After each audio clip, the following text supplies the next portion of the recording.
Hallelujah. आइए प्रार्थना करते हैं। हमारे प्रेमी स्वर्गीय अनुग्रहकारी अच्छे और भले पिता परमेश्वर, हम आपको धन्यवाद देते हैं, हम आपका स्वागत करते हैं हमारे बीच में। हमेशा हमारे लिए, हमारी और रहने के लिए हम आपका स्वागत करते हैं।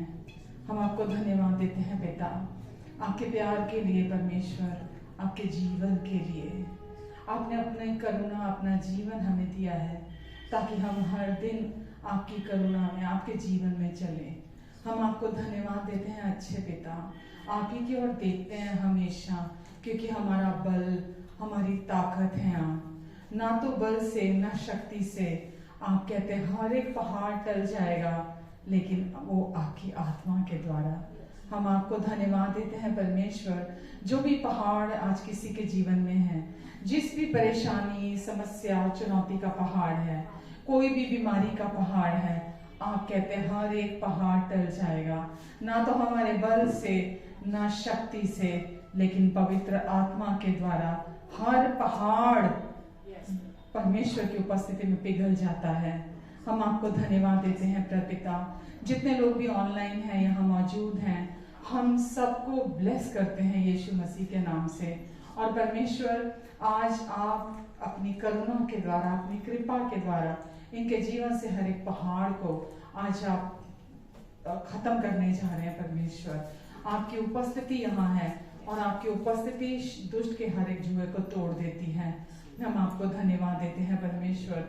जब ये यहाँ से जाएंगे तो परमेश्वर, ये आपकी चंगाई में, आपकी शांति में, आपकी भरपूरी में यहाँ से जाएंगे, क्योंकि आप यहाँ हैं।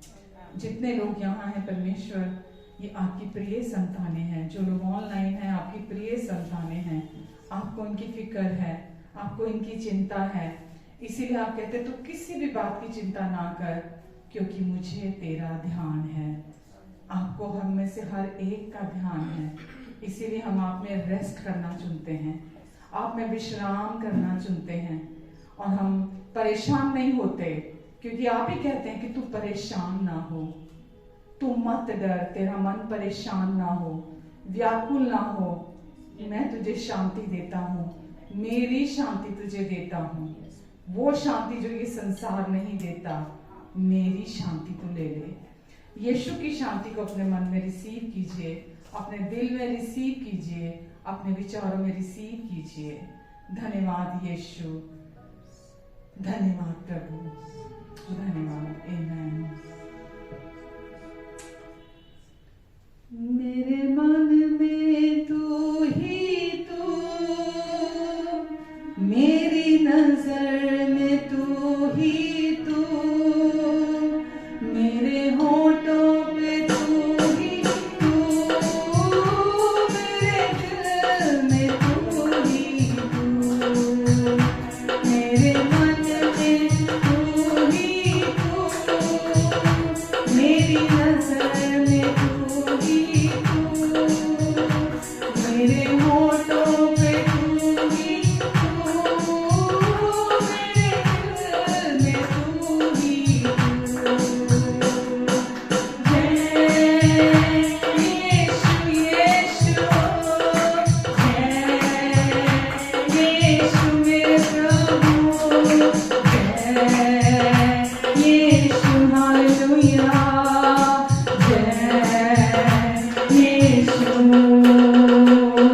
जय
हाँ यीशु प्रभु, हम आपको धन्यवाद देते हैं।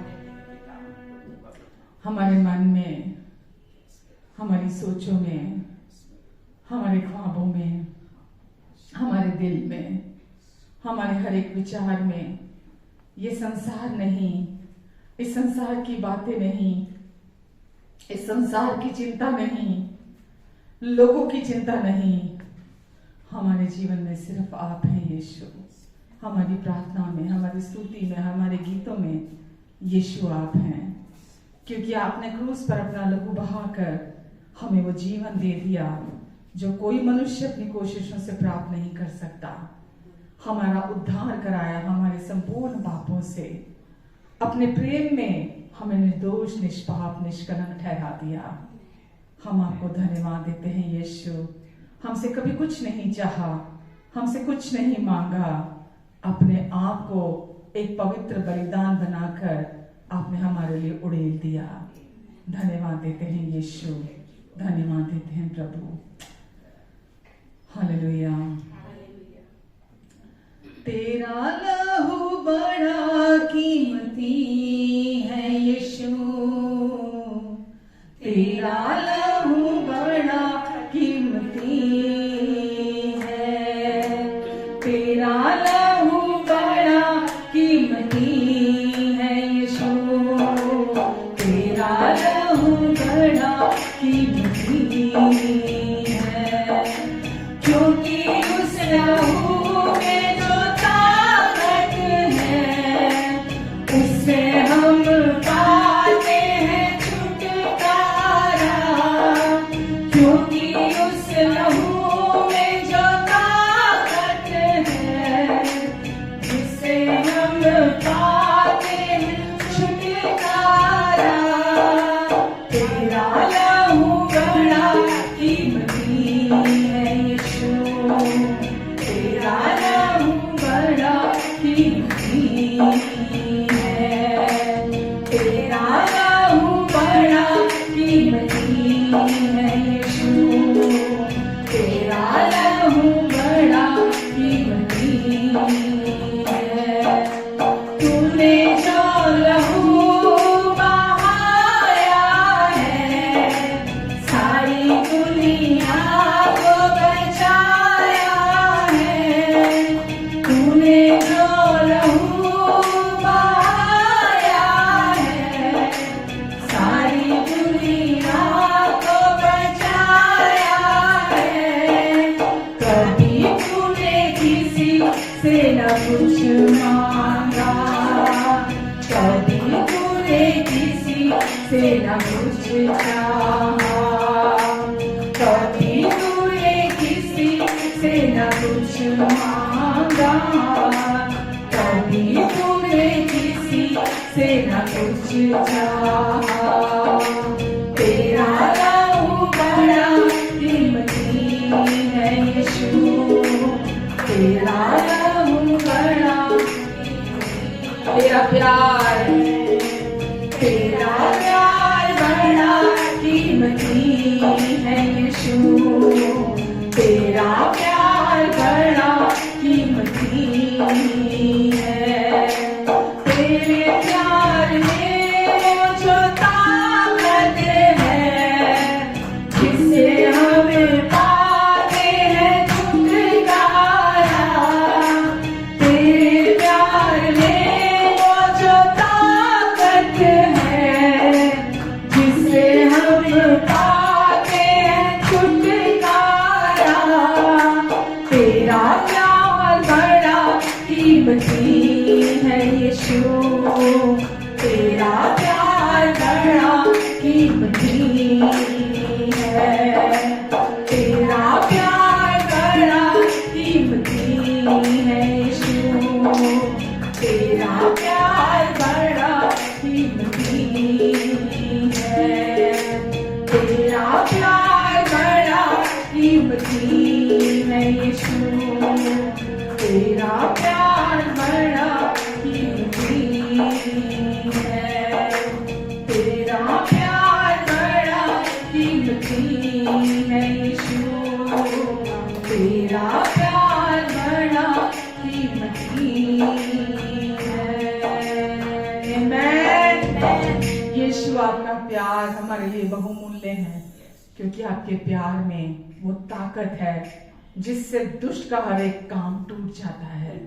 दुष्ट का हर एक झूठ, उसकी हर एक धूर्तता, उसकी हर एक गंदी चाल, उसकी हर एक गंदी प्लानिंग, उसकी सारी धोखेबाजी टूट जाती है जब हम आपके प्यार को लेते हैं, जब हम आपके लहू में विश्वास करते हैं। शैतान का कोई गढ़ वहां बना नहीं रहता। आपके प्यार में सब कुछ संभव है। आमेन, हालेलुया। तू प्यार का सागर,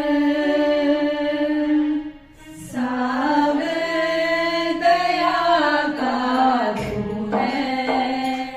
तू प्यार का सागर, सागर दया का तू है।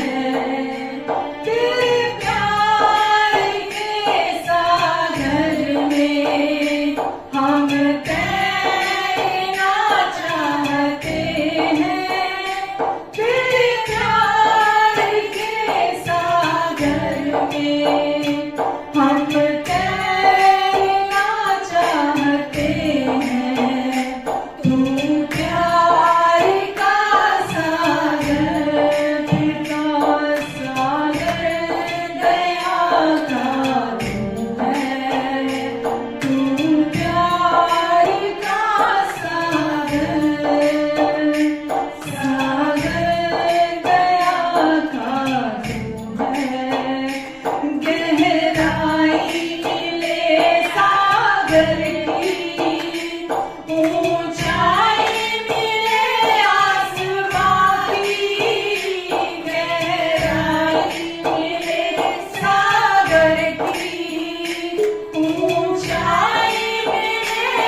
हालेलुया। पिता, हम आपको धन्यवाद देते हैं। हम आपके प्यार पर घमंड करते हैं क्योंकि आपका प्यार हमारे लिए है। हम आपके प्यार का ऑब्जेक्ट है। आपने हमें बनाया ताकि आप हमें प्यार कर सकें। हम आपको दिल की गहराइयों से धन्यवाद देते हैं परमेश्वर। आज हम भी आपके प्यार पर विश्वास करने लगे हैं। आज हम भी आपके प्यार को जानते हैं और हम धन्यवाद देते हैं। आपने हमें अपने प्यार में रेस्ट दिया है, अपने प्यार में आराम दिया है, और आज आपका प्यार हमारे लिए वो आराम है जो दुनिया में कहीं नहीं है, जो दुनिया में कहीं नहीं है। इसीलिए हम भीतर आपके प्यार में हर समय विश्राम करते हैं, क्योंकि यही हमारी आत्मिक लड़ाई है कि हम आपके प्यार के विश्राम में बने रहें। हम धन्यवाद देते हैं यीशु आपको। धन्यवाद पिता आज के पूरे समय के लिए, इस सुंदर फेलोशिप के लिए, इस सुंदर संगति के लिए, जहां आप हैं, जहां आपका प्यार बहना चाहता है, जहां आप कार्य करना चाहते हैं, जहां आप छुटकारे देना चाहते हैं, जहां आप चमत्कार करना चाहते हैं, जहां आप जीवन देना चाहते हैं, जहां आप शांति देना चाहते हैं। आइए परमेश्वर, आप अपने कार्य को कीजिए, अपनी महिमा को हमारे बीच में आप प्रकट कीजिए। हम आपको धन्यवाद देते हैं परमेश्वर। हम बैक सीट लेते हैं, आप हमें गाइड कीजिए, आप लीड कीजिए परमेश्वर। मेरी सोचों को, मेरे विचारों को अपना मार्ग बनाकर आप अपनी महिमा के लिए इस्तेमाल कीजिए। धन्यवाद देती परमेश्वर, मैं आपको समर्पण करती हूँ। जो आप चाहते परमेश्वर, आज आप मुझ में से करने जा रहे हैं, मैं उसके लिए आपको धन्यवाद देती हूँ। सबको नामों नाम आप ब्लेस करें, ब्लेस करें परमेश्वर हर एक को, और जो भी इनकी जरूरतें हैं परमेश्वर आप पहले से ही जानते हैं, और आप इनके प्रोवाइडर हैं। आप इनकी सब जरूरतों को पूरा करेंगे अपनी महिमा के उस दर से जो मसीह यीशु में है। आमेन, आमेन, आमेन। हालेलुया, हालेलुया। कैसे हैं सब? बहुत अच्छे। आमेन, आमेन। प्रभु का धन्यवाद है। ये कोई छोटी बात नहीं है। हम आज अच्छे हैं, सही सलामत हैं, ठीक ठाक हैं, खुश हैं। ये बहुत बड़ी ब्लेसिंग है हमारे जीवन पर। आमेन, आमेन, हालेलुया। चलिए वचन में, लास्ट वीक भी हम धार्मिकता के वचन को देख रहे थे। आज भी थोड़ा उन्हीं चीजों को देखेंगे, जैसा रोमियो 1:17 कहता है कि धर्मी जन केवल विश्वास से जिंदा रहेगा। अब आप, क्योंकि परमेश्वर के धर्मी बेटे और बेटियां हैं, परमेश्वर ने आपको अपनी धार्मिकता बना दिया है, इसीलिए परमेश्वर का वचन कहता है कि धर्मी जन अपने जो भी निर्णय लेगा, जो भी सिचुएशंस है उसके लाइफ में, जो कुछ भी उसके सामने चुनौतियां आई हैं, धर्मी जन कैसे जिएगा? धर्मी जन विश्वास से जिंदा रहेगा। कैसे जिंदा रहेगा? विश्वास से जिंदा रहेगा। तो जो भी आप अपने चारों तरफ सिचुएशंस देखते हैं, जो भी महसूस करते हैं, उनको देखते हुए निर्णय नहीं लेने हमें। हम कैसे जीते हैं? हम कौन है? धर्मी हैं, और धर्मी विश्वास से जिंदा रहेगा, परमेश्वर कहते हैं। तो हम किसके लिए बुलाए गए हैं? हम विश्वास से जीवन जीने के लिए बुलाए गए हैं, ताकि हम जो विश्वास परमेश्वर ने हमें दिया है अपनी धार्मिकता के द्वारा, हम उस पर विश्वास करते हुए जीवन जिए। जो कुछ भी सिचुएशन आपकी और मेरी लाइफ में आती है, अगर वो परमेश्वर से नहीं हो सकता उसमें कुछ, तो यकीन जानिए वो दुनिया में कहीं नहीं हो सकता। कोई भी सिम्टम हो, कोई भी बीमारी हो, कोई भी परेशानी हो, कोई डर का विषय आ जाए, कुछ भी आ जाता है ना, कैसी भी सिचुएशन आ जाती है, अगर वहां परमेश्वर कुछ नहीं कर सकते तो यकीन जानिए वहां कोई कुछ नहीं कर सकता। आप कितना दौड़ धूप करते रहें, कितना आप एक्सपर्टीज के पास भागते रहें, यकीन जानिए वहां आपको टेम्परेरी रिलीफ तो हो सकता मिल जाए, लेकिन वहां परमानेंट आपको छुटकारा कभी नहीं मिल सकता। तो हमें ये पता होना चाहिए हम किस परमेश्वर से बिलोंग करते हैं। आज वो कौन है? जो भी मेरे लाइफ में ये सिचुएशन है, क्या वो मुझे इसमें से बाहर निकालने में सामर्थ्य है? क्या वो मुझे यहां से बाहर निकाल सकता है? जो भी प्रॉब्लम हो, दुष्ट हमेशा चाहता है आपका फोकस प्रॉब्लम पे बना रहे, समस्या पे बना रहे, सिचुएशन पर बना रहे आपका फोकस। लेकिन परमेश्वर, जब आप ये समझ जाते हैं कि कोई भी चैलेंज आया, कोई भी सिचुएशन आई है, कोई भी परीक्षा आई है, क्योंकि कोई भी परीक्षा परमेश्वर की तरफ से नहीं होती, कोई भी, वचन में लिखा है किसी भी बुरी बात में परमेश्वर हमारी परीक्षा नहीं करते। तो कुछ भी आपके लाइफ में जो बुरा आता है वो परमेश्वर नहीं है उसके पीछे। लेकिन उस बुरी सिचुएशन के समय में हमारी सोच क्या है, हमारे विचार कैसे हैं, सबसे पहले परमेश्वर को लेकर हम कैसा सोचते हैं उनके विषय में, वो हमारे लिए बहुत महत्वपूर्ण है। मूसा को जब परमेश्वर ने भेजा तो मूसा ने परमेश्वर से कहा, परमेश्वर आप मुझे भेज तो रहे हो, तो वहां जब मुझे लोग पूछेंगे तुझे किसने भेजा, मैं क्या बोलूं? किसके द्वारा भेजा गया है तू, मैं क्या जवाब दूं? तो आगे से परमेश्वर ने क्या कहा, जाकर कहना मैं जो हूं सो हूं उसका नाम है, मैं जो हूं सो हूं उसका नाम है। परमेश्वर का नाम क्या है? मैं हूं।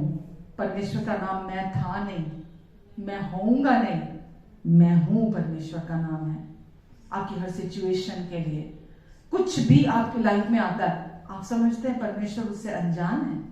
जिस भी सिचुएशन से आप होकर गुजर रहे हैं, जो भी समस्या आपके लाइफ में आई है, क्या परमेश्वर उससे अनजान है? उनको नहीं पता कि आपके साथ क्या हो रहा है? लेकिन आपको ये नहीं, उनको तो ये पता है, पर आपको ये नहीं पता कि उस सब के साथ परमेश्वर ने पहले क्या कर दिया है, उन सारी सिचुएशंस को परमेश्वर ने कैसे डील कर लिया है पहले, जो भी आने वाली भी हैं, जो भी आई ही नहीं है, जो आपको पता ही नहीं है कि आपकी लाइफ में कभी आएगी। ठीक है, परमेश्वर ने ये कभी नहीं कहा कि तुम मेरे पास आ जाओ तो अब बेड ऑफ रोजेज होगी तुम्हारी लाइफ, ये तो कहीं नहीं कहा। कहा है तूफान आएंगे, आंधी आएगी, बाढ़ आएगी, लेकिन वो घर जो यीशु पर बना है वो कभी नहीं बहेगा, वो कभी नहीं गिरेगा, वो हमेशा वो कभी नहीं उड़ जाएगा। उड़ जाते हैं ना तूफान में घर, वो कभी नहीं उड़ेगा। तो क्या हम जानते हैं परमेश्वर को? क्या हम जानते हैं उन्होंने क्या कर दिया? क्या हम जानते हैं आज हम कौन हैं? क्या आज हम जानते हैं हम कहां हैं? क्योंकि ये सब कुछ हम जानते नहीं है, इसीलिए हम उन सिचुएशंस में से बाहर निकल के आने के लिए बड़ा संघर्ष करते रहते हैं, जो कि हमारे लिए नहीं रखा परमेश्वर ने। आमेन। आपको पता है, यूहन्ना अगर पढ़ते हो आप, यूहन्ना में के गॉस्पेल में यीशु ने 7 बार कहा मैं हूं, है ना? क्योंकि मैं हूं परमेश्वर जो सर्वशक्तिमान, महान, जीवित, है ना, परमेश्वर है। वही देहधारी होकर यीशु की देह में आया। खुद परमेश्वर, वो जो एक परमेश्वर है, सच्चा परमेश्वर है, वो हमारा पिता खुद यीशु की देह में आया। तभी यीशु ने क्या कहा? मैं हूं, मैं दाखलता हूं, मैं जगत की ज्योति हूं, मैं द्वार हूं, मैं अच्छा चरवाहा हूं। अगर आप बीच का हटाते हैं, जैसा कि यीशु ने कहा मैं हूं के बीच में क्या आया? द्वार। मैं हूं का क्या मतलब है? मैं हूं, द्वार बीच में आया, तो मैं हूं कौन? द्वार। मैं हूं कौन? अच्छा चरवाहा। मैं हूं कौन? जगत की ज्योति। मैं हूं, यीशु ने कहा, सत्य, मार्ग और जीवन। मैं हूं, मैं हूं, मैं हूं, ये 7 बार यीशु ने कहा। आमेन। अगर आप देखना चाहते हैं देख सकते हैं। ऐसे मैं आपको बता देती हूँ। एक तो यूहन्ना 6:35 में यीशु ने कहा मैं जीवन की रोटी हूं। तो इसमें क्या आया? पहला वर्ड क्या है? मैं। लास्ट वर्ड क्या है? हूं। मैं हूं, तो मैं जीवन की रोटी हूं।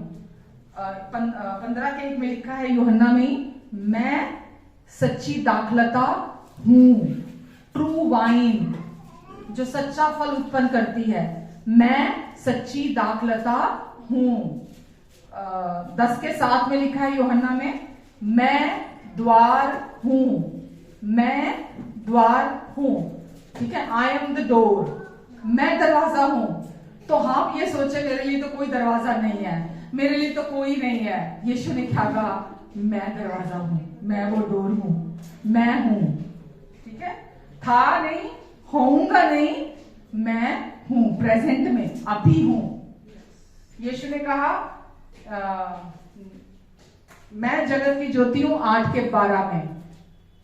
I am the light of this world, मैं जगत की ज्योति हूं 8:12 में। 10:11 में और 14 में लिखा है मैं अच्छा चरवाहा हूं, मैं अच्छा, I am a good shepherd, good shepherd. मैं एक अच्छा चरवाहा हूं। अच्छा चरवाहा अपनी भेड़ों के लिए अपने प्राणों को भी दे देता है। आमेन। तो अच्छा चरवाहा केवल यीशु है। मैं हूं, था नहीं, होऊंगा नहीं, मैं हूं। क्या आपको पता है ये सब कुछ? आमेन। कि यीशु अच्छा चरवाहा है मेरी, क्योंकि वो मेरे जीवन को लीड कर रहे हैं, मेरे जीवन को चला रहे हैं। 14:6 में लिखा है यीशु ने यूहन्ना में ही, सत्य, मार्ग और जीवन मैं हूं। तो कौन है? सच्चाई यीशु, मार्ग यीशु, जीवन यीशु। सत्य, मार्ग और जीवन मैं हूं, यीशु ने कहा। तो आपको सच्चाई चाहिए, यीशु है। रास्ता चाहिए, यीशु है। जीवन चाहिए, आप बड़ा अस्त व्यस्त जीवन जी रहे हैं, लेकिन आपको एक्चुअल में जीवन चाहिए, लाइफ चाहिए, तो यीशु कहते हैं मैं हूं। आमेन। मैं पुनरुत्थान और जीवन हूं, 11:25 में लिखा है। I am the resurrection and life, मैं पुनरुत्थान और जीवन हूं। तो कोई भी मुर्दा सिचुएशन है आपकी लाइफ में, कोई भी डेड एंड आपको दिखता है, कोई भी मुर्दा सिचुएशन आपको दिखती है, तो यीशु आपसे क्या कह रहे हैं? मैं हूं रेजरेक्शन। मैं जहां पर जीवन नहीं है, मैं वहां जीवन दे सकता हूं। जहां मृत्यु ने अपनी जगह बनाई है, तुम मुझ पर विश्वास करो कि मैं रेजरेक्शन हूं और मैं लाइफ हूं, तो मैं वहां जीवन ला सकता हूं। आमेन। परमेश्वर ने जब मनुष्य को बनाया, बाइबल में लिखा है परमेश्वर ने भूमि की मिट्टी से मनुष्य को बनाया। भूमि की मिट्टी से आदम की रचना की और उसके नथनों में, उसके नॉस्ट्रल्स में परमेश्वर ने अपना श्वास डाल दिया। हमारे अंदर किसने जीवन डाला? परमेश्वर ने जीवन डाला है हमारे अंदर। तो आज यीशु वही जीवन हमें वापस देने के लिए आए। और यीशु ने क्या कहा? आदम के लिए जो कहा गया था कि यदि तूने इस वृक्ष के फल में से खाया तो तू आत्मिक रीति से मर जाएगा। तो यीशु आए ताकि हम वो रेजरेक्शन को अपने जीवन में प्राप्त करें, वो लाइफ को अपने अंदर प्राप्त करें जो हमारे अंदर मृत्यु ने जगह बना ली थी पहले आदम के द्वारा। वहां पर रेजरेक्शन की लाइफ हमारे अंदर आ जाए। आमेन। तो हर बार जब यीशु ने वो वचन बोले तो यीशु ने क्या दिखाया वहां पर? कि वो महान, वो ग्रेट आई एम, मैं हूं। वो महान जो परमेश्वर ने मूसा को कहा था। हम लोग कुछ सोचते हैं कि आज से 2000 साल, कुछ साल पहले, 2023 साल पहले यीशु का अस्तित्व हुआ। यीशु आज से 2000 लगभग 23 साल पहले इस दुनिया में आए, ठीक है। लेकिन वो मैं हूं परमेश्वर है, जो हमेशा से था, जो है और जो हमेशा रहेगा। आमेन। यीशु आज से 2000 साल पहले अस्तित्व में नहीं आए। यीशु ही परमेश्वर है। यीशु की देह में परमेश्वर आए। अपने लिए परमेश्वर ने एक देह तैयार की ताकि पूरी मानव जाति को उद्धार दिला सके, पूरी मानव जाति को उस देह के द्वारा छुटकारा दिला सके। क्योंकि उस पहले आदम ने जब पाप किया था तो मनुष्य रूप में किया था पाप, उस आदम की देह में उसने पाप किया था। तो जैसे उस देह में पाप हुआ था, छुटकारा भी मानव देह के द्वारा ही हो सकता था। तो परमेश्वर ने अपने लिए देह तैयार की, जो कि यीशु का रूप बनाकर परमेश्वर आए, और उस देह में आकर परमेश्वर ने उन पापों की कीमत चुकाई पूरी, और हमें पूरा छुटकारा दिया, और अपनी रेजरेक्शन की लाइफ हमारे लिए दे दी, ताकि जो कोई विश्वास करता है प्रभु यीशु मसीह पर, उसका जीवन फिर वैसा नहीं रहता, वो एकदम बदल जाता है। आज भी बहुत सारे लोग उस मैं हूं को जान नहीं पाते। क्यों? क्योंकि वो अभी भी इस संसार के प्रति बहुत जागरूक हैं, अभी भी वो इस संसार के सिस्टम को लेकर बहुत कॉन्शियस हैं, जबकि उनको ये मालूम नहीं है। मैं विश्वासियों की बात कर रही हूँ, जो चर्च में आने वाले हैं उनकी बात कर रही हूँ। उनको मालूम ही नहीं है कि उनके अंदर कितना बड़ा बदलाव, कितना बड़ा महान काम उस मैं हूं परमेश्वर ने कर दिया है। सब कुछ नया हमारे अंदर कर दिया है। इसीलिए हम अभी भी अपने आप को संसार में फिट करने की कोशिश कर रहे हैं। अगर एक सोचिए, अगर एक सर्कल है, राइट, उस सर्कल के अंदर एक ब्लॉक है सर्कल का, राइट, राउंड है वो।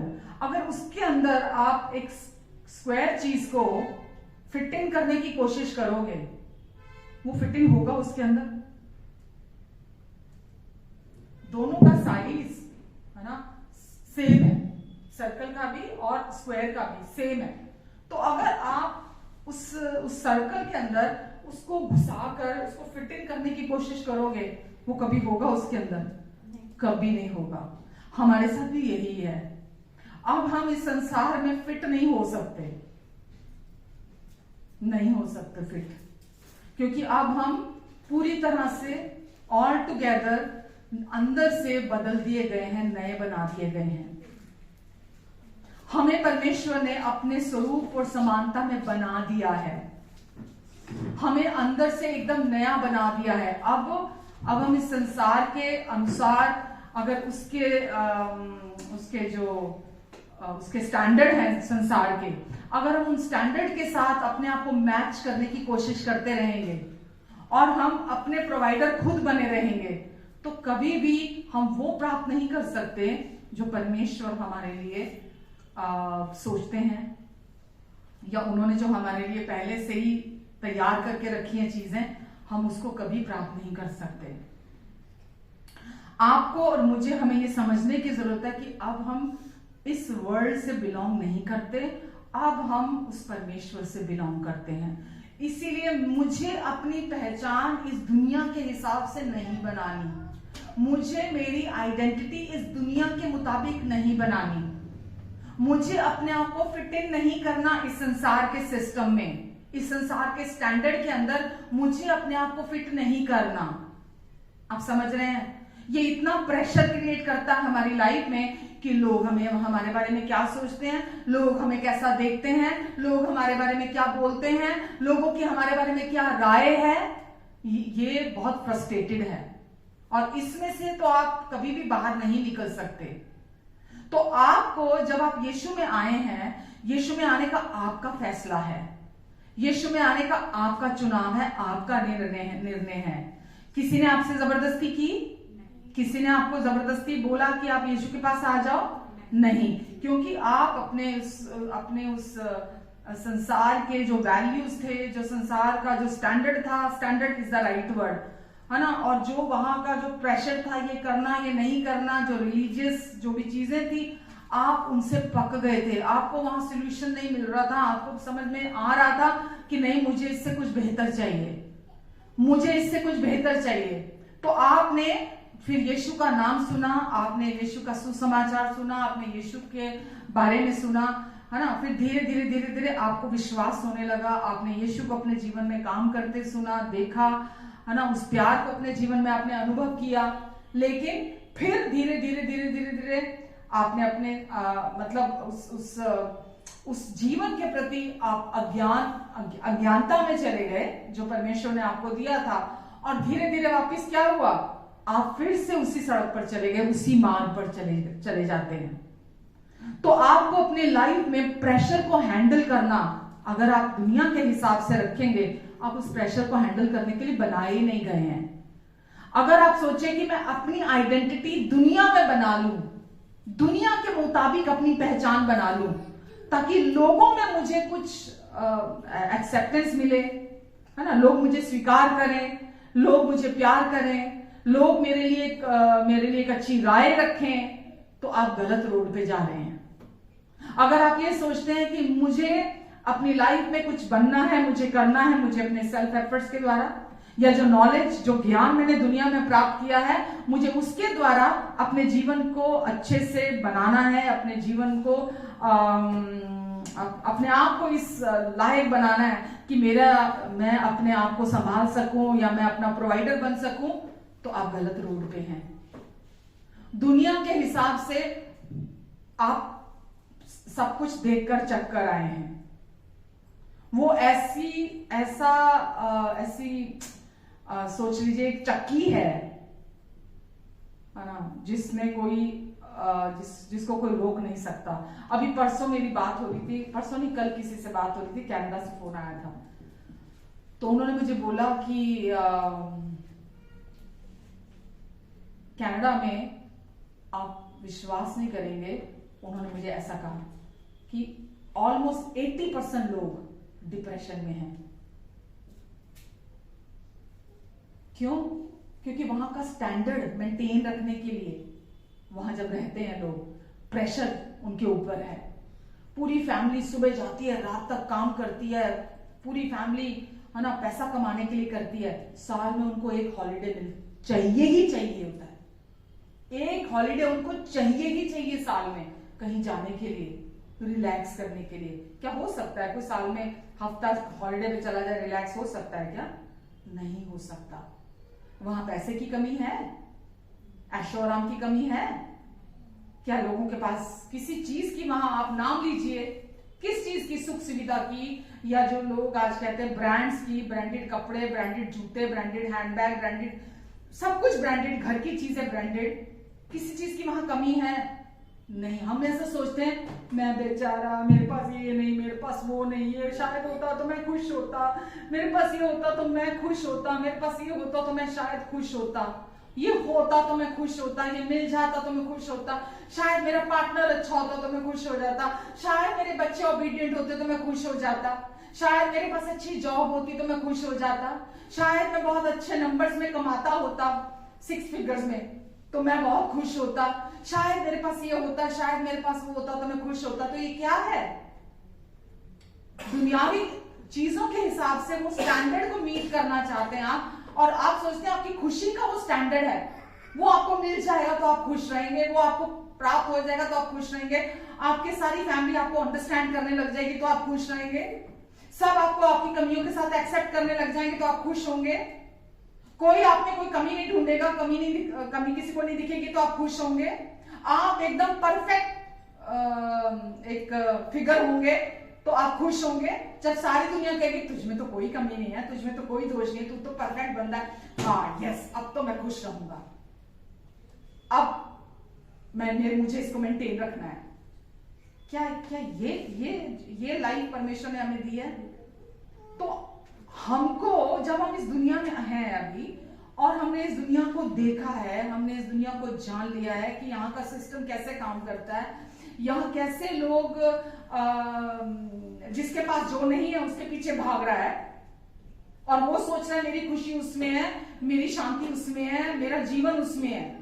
जिसके पास जो नहीं है वो उसी के पीछे भाग रहा है, और वो उसी को सच समझ रहा है, और वो उसी को सोच रहा है कि ये नहीं है ना, ये हो जाए तो सब ठीक हो जाएगा, क्योंकि मेरी लाइफ में ये नहीं है ना, ये हो जाएगा तो सब ठीक हो जाएगा।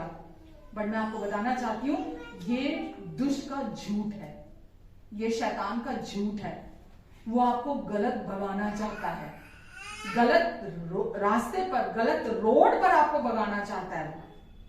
परमेश्वर का रोड नहीं है कि आप अपने ओन पर अपने लिए प्यार को ढूंढे, बाहर एक्सेप्टेंस को ढूंढे, लोगों के अप्रूवल को ढूंढे, आप कि लोग आपको अप्रूव करेंगे तो आप खुश हो जाएंगे। गलत है ये।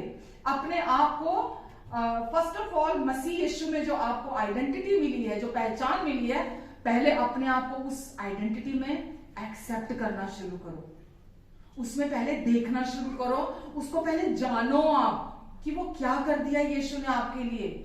जिस प्यार को आप बाहर ढूंढ रहे हैं, जिस एक्सेप्टेंस को आप बाहर ढूंढ रहे हैं, जिस अप्रूवल को आप बाहर ढूंढ रहे हैं, जिस भी चीज को आप आज दुनिया में ढूंढ रहे हैं ना, वो आपको पहले ही ऑलरेडी परमेश्वर ने बना दिया है, वो आपको पहले ही दे दिया गया है।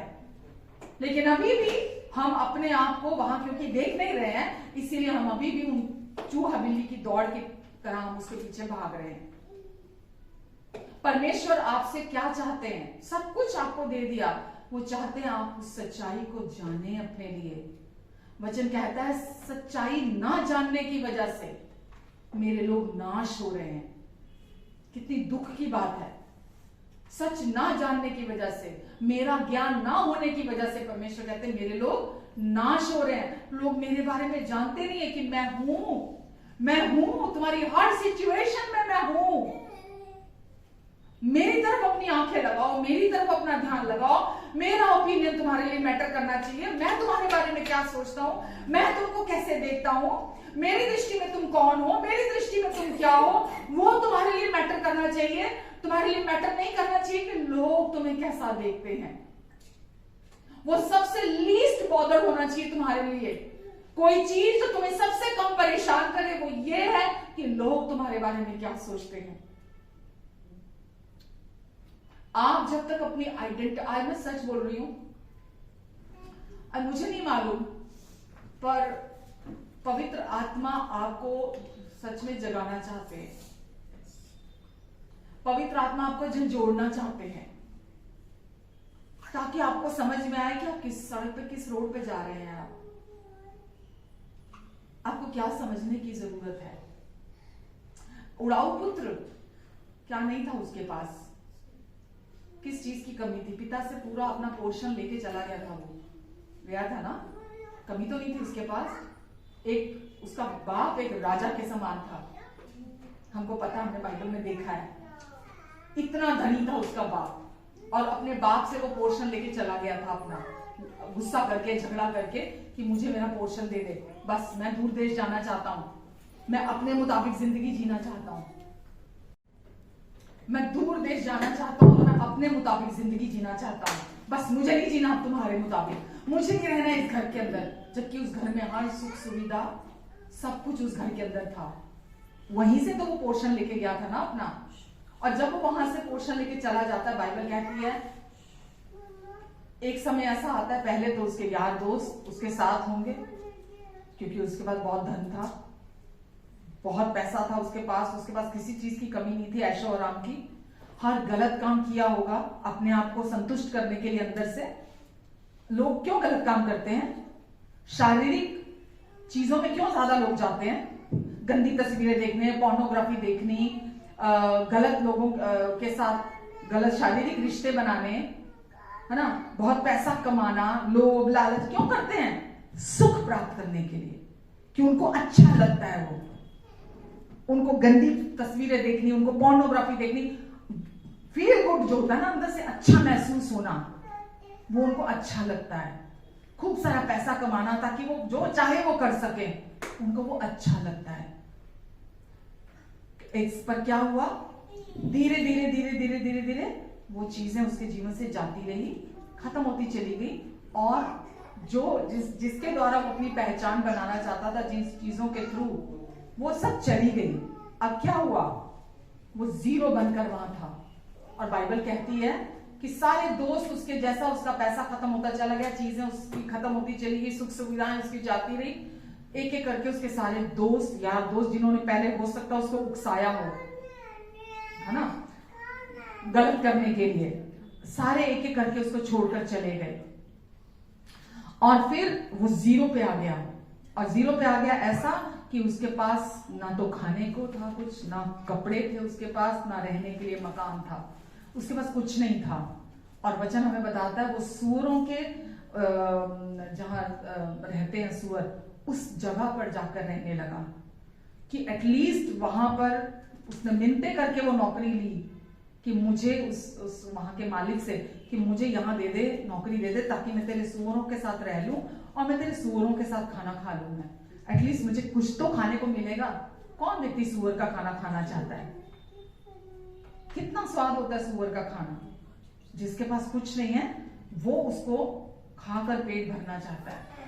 और फिर एक दिन बाइबल कहती है, फिर एक दिन उसने मन फिराया, यानी कि वो अपने आपे में आया। उसका मन जागरूक हो गया, वो कॉन्शियस हो गया। किसके प्रति?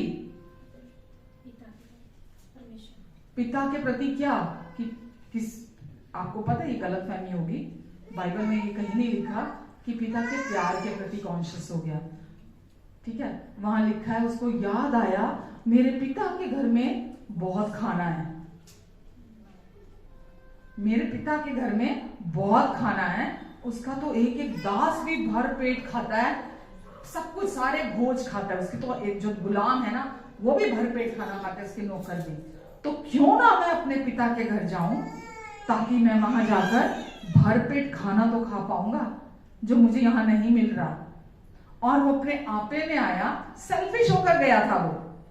ठीक है, वो सेल्फिश होकर गया था।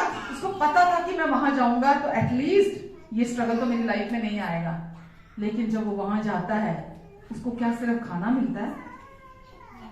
सिर्फ खाना मिला उसको? क्या मिला उसको? उसको पिता का प्यार, पिता का दुलार, आदर, सम्मान, वो सब उसको मिला जो उसने सोचा भी नहीं था। केवल उसने अपना मन फिराया, वो अपने आपे में आया कि मैं क्या कहां बैठा हुआ हूं, अभी तो है, एक जगह है, सारे दरवाजे, कोई नहीं अपनाएगा मेरे को, कोई नहीं अपनाएगा। उसने रिजेक्शन को नहीं सोचा, उसने और अप्रूवल को नहीं सोचा। उसको पता ना मेरा वो बाप है, वो तो मुझे रिजेक्ट नहीं करेगा, वो तो मुझे अप्रूव करेगा ही करेगा, और कुछ नहीं तो मुझे दे देगा, अपने नौकरों के साथ जगह दे देगा खाना खाने के लिए। ऐसा ही कहा ना।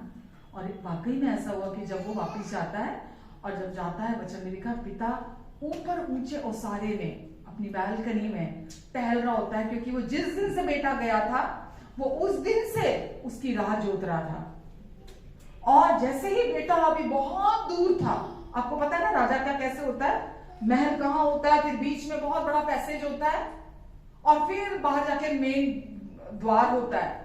तो बाइबल में लिखा अभी वो द्वार ही पर था, मुख्य द्वार पर ही था। उसके पिता ने उसको दूर से देखकर पहचान लिया। कैसे पहचान लिया मालूम? वो आपकी तरह टिट पिट होके तो नहीं गया था, या मॉर्निंग में उठा होगा, शेव की अच्छे से, परफ्यूम लगाया है ना, हेयर कट कराया, ऐसे तो नहीं गया होगा। वो गया जब उसके पास खाना खाने के पैसे नहीं, तो क्या दाढ़ी बनाने के होंगे, क्या हेयर कट कराने के होंगे, क्या नेल्स काटने के लिए उसके पास कुछ होगा, क्या नहाने के लिए उसके पास होगा? सूअर सबसे गंदी जगह पे रहते हैं।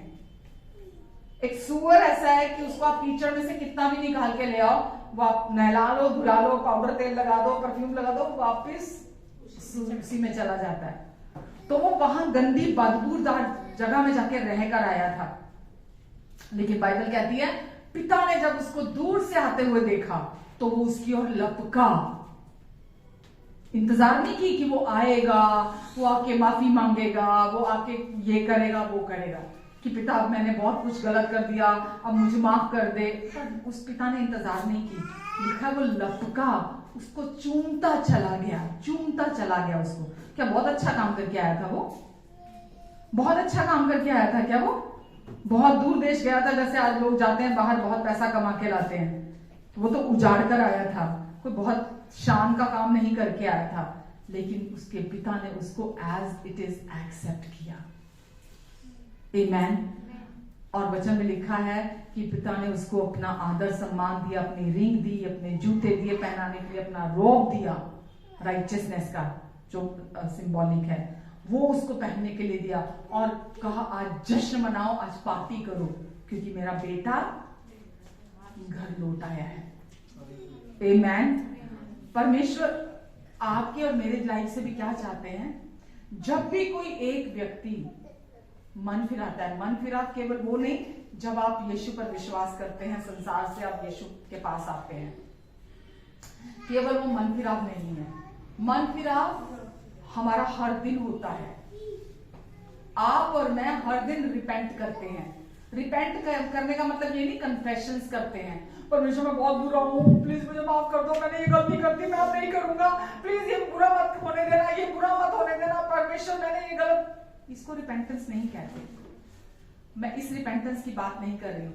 रिपेंटेंस यानी कि मन फिराव। मन फिराव का मतलब यह है कि जब आप अपनी सोच जो संसार के अनुसार है, आपके विचार जो वर्ldly हैं, आपका ओपिनियन जो वर्ldly तरीके से है, जब आप उससे अपना मन फिराते हो और आप अपनी आइडेंटिटी जो परमेश्वर ने आपको दे दी है यीशु मसीह में, जब आप उसकी ओर देखना शुरू करते हो, इसको बोलते हैं ट्रू रिपेंटेंस। इसको बोलते हैं सच्चा मन फिराव, सच्चा मन परमेश्वर की ओर मोड़ देना, जागरूक हो जाना उसके प्रति जो परमेश्वर ने आपको आइडेंटिटी दे दी है, जो आप उनकी दृष्टि में हो, जो उनकी राय आपके प्रति है, जो वो प्यार आपको करते हैं, उनका अप्रूवल अब आपके लिए 100% है। उनकी एक्सेप्टेंस, स्वीकृति अब आपके लिए 100% है। अगर कोई रिपोर्ट कार्ड होती ना, जैसे स्कूल्स में मिलती है, अगर आप वो रिपोर्ट कार्ड देखते ना अपनी, आपको 100%, 100 आउट ऑफ 100 हर चीज में परमेश्वर ने पहले ही दे दिया है। आपको उसको अचीव नहीं करना, उसके लिए कोई एफर्ट नहीं करना। आप नाम लीजिए कि कौन सी ऐसी चीज है कि जिसके लिए आपको कुछ करने की जरूरत है, पर क्योंकि आप वर्ldly तरीके से सोचते हो, संसार के रीति से सोचते हो, संसार की राय आपके लिए ज्यादा इंपॉर्टेंट है, संसार का स्टैंडर्ड आपके लिए ज्यादा इंपॉर्टेंट है, इसीलिए आपके लिए मैटर नहीं करता परमेश्वर आपके लिए क्या सोचते हैं। आपके लिए मैटर नहीं करता कि परमेश्वर ने आपको क्या बना दिया, उनका अप्रूवल, उनकी एक्सेप्टेंस। परमेश्वर कभी नहीं चाहते कि आप कोई नकाब ओढ़कर अपनी जिंदगी को जिए। आप जो हैं पहले अपने आप को एक्सेप्ट कीजिए, क्योंकि यीशु ने आपको एक्सेप्ट कर लिया है। मत झूठी इमेज क्रिएट कीजिए कि लोग मेरे बारे में क्या सोचेंगे, लोग मेरे बारे में अच्छा सोचें, लोग मेरे बारे में अच्छी राय रखें। ये झूठी इमेज है, ये झूठी इमेज है। जब आप यीशु में आपकी पहचान को आप पूरे दिल से स्वीकार करते हो ना, आपको कोई फर्क नहीं पड़ता कोई आपके बारे में क्या सोचता है। आपको कोई फर्क नहीं, कोई मतलब कोई नहीं,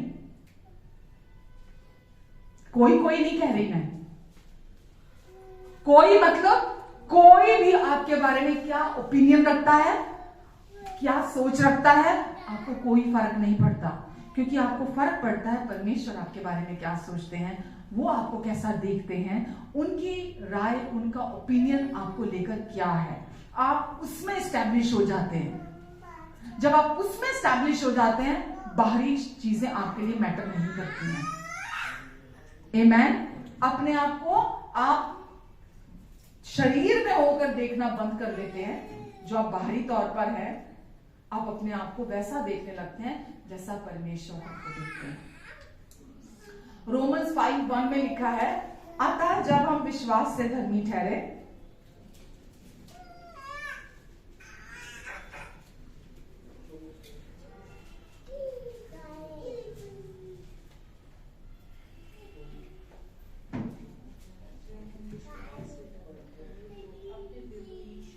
अब हम परमेश्वर के साथ शांति में हैं। इंग्लिश की अगर आप ट्रांसलेशन देखेंगे, वहां लिखा है कि we have peace with God. अब हम परमेश्वर के साथ शांति में आ चुके हैं। अतः अब हम विश्वास से धर्मी बना दिए गए हैं, तो अब हम परमेश्वर के साथ पीस में है, शांति में है। किसके थ्रू? क्योंकि हम विश्वास से राइचस डिक्लेयर कर दिए गए हैं, इसीलिए अब हम परमेश्वर के साथ शांति में आ चुके हैं। अब कोई वॉर नहीं है हमारे और परमेश्वर के बीच में, जो पाप के कारण थी। ठीक है, तो हम परमेश्वर के साथ शांति में हैं, और उसी विश्वास से जो परमेश्वर ने हमें दिया, अब हमारी उस अनुग्रह तक पहुंच हुई है। कहां तक पहुंच हो गई है आपकी और मेरी? अनुग्रह तक पहुंच हो गई है। हम जो कुछ भी पिता से ग्रहण करते हैं, वो आज हम यीशु के पूरा हुए फिनिश वर्क ऑफ क्राइस्ट के थ्रू हम रिसीव करते हैं। आमेन। तो आज आप विश्वास से फर्स्ट ऑफ ऑल तो धर्मी ठहरा दिए गए हैं, और दूसरा क्योंकि अब आप धर्मी हैं इसीलिए परमेश्वर के अनुग्रह तक आपकी पहुंच है। अनुग्रह को क्या आप छोटी बात समझते हैं? लोग बड़ा अनुग्रह बच्चे का नाम रख दिया ग्रेस, अपने बाइबल स्कूल का नाम रख दिया ग्रेस बाइबल स्कूल, है ना? पता है नहीं ग्रेस क्या है। अपनी चर्च का नाम रख दिया ग्रेस चर्च। आप उनका वचन सुनेंगे आप तो आप ढूंढेंगे कौन सा ग्रेस, किस ग्रेस की बात कर रहा है, इनका नाम, इनका टाइटल, इनका जो भी टैग है। तो परमेश्वर ने कहा क्योंकि तुम विश्वास से धर्मी ठहराए गए हो, इसीलिए आप परमेश्वर के साथ शांति में हो, और इसीलिए क्योंकि आप विश्वास के द्वारा आपने नई आइडेंटिटी प्राप्त कर ली है। राइट? अब जिस कंट्री में आप रहते हो उस कंट्री का पासपोर्ट जरूरी होता है ना? अब आप कौन सी कंट्री से बिलोंग करते हो? हेवन। और अब वहां का पासपोर्ट है आपके पास, ठीक है? वहां की आइडेंटिटी आपके पास है। क्या है कि अब आप धर्मी बना दिए गए हो विश्वास करने के द्वारा। अब इस संसार में जितने लोग पहले आदम से आए हैं वो सब कौन है? वो स्वभाव ही से पापी पैदा हुए हैं, बाय नेचर वो सिनर्स हैं। इस संसार में जितने भी लोग पहले आदम से आए हैं, लेकिन अब आप उस पहले आदम से नहीं हैं। अब आप प्रभु यीशु मसीह पर विश्वास करने के द्वारा अब आप परमेश्वर की धार्मिकता बना दिए गए हैं। आमेन। और यही आपकी ट्रू आइडेंटिटी है, आपकी नई आइडेंटिटी है। इसके थ्रू ही आपकी पिता तक और उनके अनुग्रह तक अब आपकी पहुंच हो चुकी है। ठीक है? अभी भी गरीब मानसिकता, अभी भी डिप्रेशन, अभी भी मानसिक असंतुलन, अभी भी परेशानियां, अभी भी कमी घटी, अभी भी बीमारियां, अभी भी स्ट्रगल, अभी भी प्रेशर लाइफ का, ये क्यों है लोगों की लाइफ में? क्योंकि वो इस सच को जानते नहीं है, इस सच को मेडिटेट नहीं करते अपने अंदर। आप समझिए, अगर आपने बीज को एक सख्त जमीन के ऊपर रख दिया, बीज में लाइफ है, बीज में लाइफ होती है बीज में लाइफ होती है। अगर आपने बीज को इस सख्त जमीन के ऊपर लाकर रख दिया, कितने फल उत्पन्न होंगे? पक्का? बीज तो है, जमीन भी है, पानी भी डाल दो आप ऊपर, फल उत्पन्न होंगे, लाइफ आएगी, जो उसके अंदर है वो बाहर आएगी? नहीं आएगी। लेकिन जब आप उस बीज को जमीन के अंदर डालोगे, मिट्टी के अंदर खुदाई करके उसको उसके अंदर डालोगे, तो क्या होगा? वो बीज ही रहेगा, उसके अंदर जो लाइफ है वो उसके अंदर से बाहर आ जाएगी, वो उसके अंदर बनी नहीं रहेगी, मतलब अंदर ही नहीं रहेगी, वो उसमें से बाहर आ जाएगी। हालेलुया। तो आपके अंदर जो परमेश्वर ने डाल दिया है, अगर आप उससे अनअवेयर हो, आपको पता ही नहीं है, वो जो लाइफ आपके अंदर डाल दी है, वो जीवन जो आपके आत्मा, प्राण, आपके शरीर को बचा सकता है हर तरह से मतलब हर तरह से आपको बचा सकता है। आपको लगता है ये परेशानी क्यों है मेरे साथ, ये बीमारी क्यों है मेरी लाइफ में, ये सिम्टम क्यों है मेरी लाइफ में, ये कमी घटी क्यों है मेरी लाइफ में, ये मेरे बच्चे क्यों नहीं सुधरते, ये मेरी लाइफ, मेरा हस्बैंड क्यों नहीं चेंज होता, ये मेरा फलां रिश्ता क्यों नहीं चेंज होता? वो लाइफ आपके अंदर है जो सब कुछ को चेंज कर सकती है। बट क्योंकि आप उस जीवन को मेडिटेट नहीं करते, मेडिटेट जो मैंने अभी एग्जांपल दिया आपको, वो मैंने इसलिए दिया कि जब आप जमीन के ऊपर बीज को रहने देते हैं, उसका मतलब पता क्या है? आप उसको मेडिटेट नहीं कर रहे। लेकिन जब आप खुदाई करते हैं, राइट, खुदाई करके आपने बीज डाला, फिर आप उसके ऊपर रोज पानी डालते हैं, उसको राइट एनवायरनमेंट देते हैं, उसको धूप देते हैं, हवा देते हैं, तो क्या होता है? उसके अंदर जीवन जो है वो बाहर आता है। क्या आप और मैं, अगर हम चर्च में आते हैं, हम संडे वचन सुनकर जाते हैं, क्या हम उसको राइट एनवायरनमेंट देते हैं? क्या हम उसको, उस वचन को सही जमीन देते हैं? क्या हम उसको मेडिटेट करते हैं? क्या हम उसको उस बीज को अपने अंदर, जो वचन हमने सुना है, हम उसको पूरा दिन अपने अंदर खंगालते हैं? मैंने बहुत बार एग्जांपल दिया, गाय जगह जगह जाकर चरती है, लेकिन फिर एक जगह आकर कोने में बैठ जाती है, और बैठकर वो क्या करती है? जुगाली करती है। जुगाली का मतलब क्या होता है? जो उसने अपने अंदर भर लिया ना, यहाँ वहां जाके जो उसने भर लिया, अब वो उसको वापस लेकर आती है अपने मुंह में, ठीक है, और फिर उसको चबाती है, क्यों चबाती है? ताकि जो उसके अंदर जूसीज हैं, जो उसके अंदर उसके जो भी विटामिन है या जो भी उसके अंदर फायदे की चीज है उसकी बॉडी के लिए, वो उसको चबाती है ताकि वो उसको जज्ब कर सके अपने अंदर। बिल्कुल ऐसा ही परमेश्वर का वचन है। जब आप चर्च में सुनकर जाते हो परमेश्वर के वचन को, और फिर आप उसको अपने घर रास्ते में जाते टाइम, अपने दिन भर, सुबह उठते हो, रात को बेड पर जाते हो, जब आप उसको सोचते हो, मेडिटेट करते हो उन बातों को कंटिन्यूअसली, हो ही नहीं सकता कि वो बीज मतलब उसमें फल पैदा ना हो, उसके अंदर जो लाइफ है वो बाहर ना आए। आप समझ रहे हैं? वचन में लिखा है क्योंकि अब हम विश्वास से धर्मी ठहराए जा चुके हैं, और इसीलिए अनुग्रह तक, परमेश्वर तक, पिता तक हमारी पहुंच हो चुकी है। हमें क्या विश्वास है कि हमारी पहुंच वहां तक हो चुकी है? क्या हम प्रार्थना विश्वास से करते हैं? हम जो बोलते हैं या हमारे लिए कोई प्रार्थना करता है, क्या हम उस चीज को समझते हैं कि अब तो अनुग्रह तक मेरी पहुंच हो चुकी है, और अगर मेरे लिए प्रार्थना हुई है, हो ही नहीं सकता कि मेरे तक उसका उत्तर ना आए, हो नहीं सकता कि परमेश्वर उसका सोल्यूशन ना निकाले मेरी लाइफ में। क्यों? क्योंकि अब मैं विश्वास से धर्मी ठहराया गया हूं और परमेश्वर के साथ मैं शांति में हूं, इसीलिए मेरी अनुग्रह तक परमेश्वर तक पहुंच हुई है। आमेन, हालेलुया। तो हमारी पिता तक पहुंच कैसे हुई है? अगर यीशु ने हमें अपनी धार्मिकता नहीं दी होती, यीशु ही राइचियसनेस ऑफ गॉड है, ठीक है? राइचियसनेस कोई टर्म नहीं है ना, कि ऐसे हम बोल देते धार्मिकता। यीशु ही परमेश्वर की धार्मिकता है, और क्योंकि वो धार्मिकता हमें परमेश्वर ने दी है, उसी की वजह से आज पिता तक हमारी पहुंच हुई है।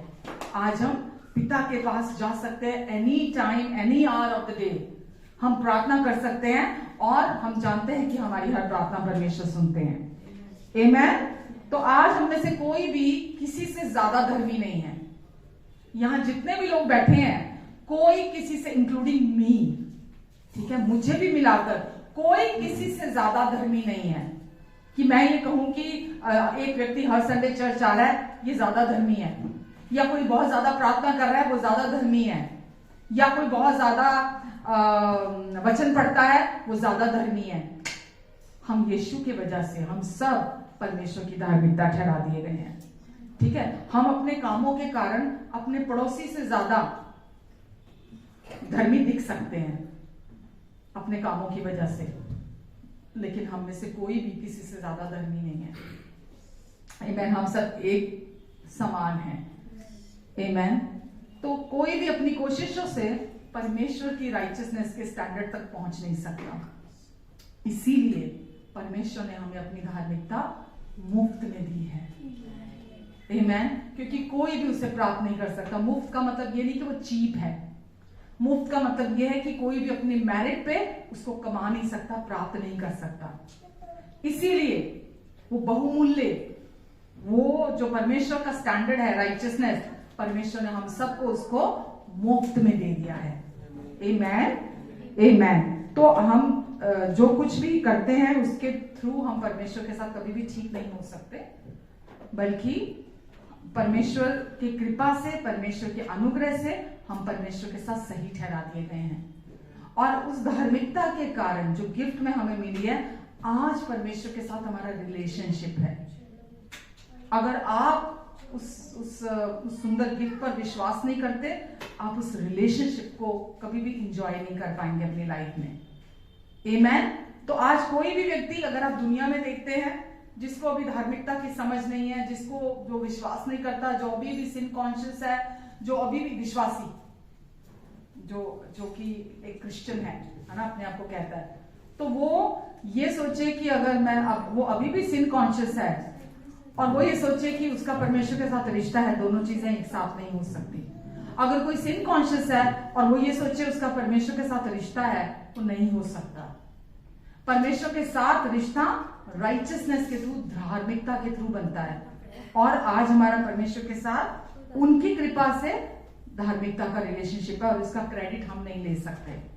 आमेन, क्योंकि ये परमेश्वर की ओर से हमें दिया गया है। तो इसीलिए हर एक व्यक्ति का मन फिराव, रिपेंट करना, जैसे उड़ाऊ पुत्र ने किया था, हम सब के लिए बहुत इंपॉर्टेंट है। चर्च आकर जब आप अनुग्रह का वचन सुनते हैं, जब आप राइचियसनेस का वचन सुनते हैं, तो आप रिपेंट करते हैं चेयर्स पे बैठे बैठे। आपको पता है, क्योंकि आप जो सुन रहे होते हैं, आपके अंदर जो दुष्ट ने झूठ भरा है, या जो भी पुरानी बातें हैं, जो भी पुराने चीजें हैं जो इस दुनिया के हिसाब से हैं, आपका मन उससे रिपेंट कर रहा होता है, आपका मन फिराव हो रहा होता है उस समय। आमेन, हालेलुया।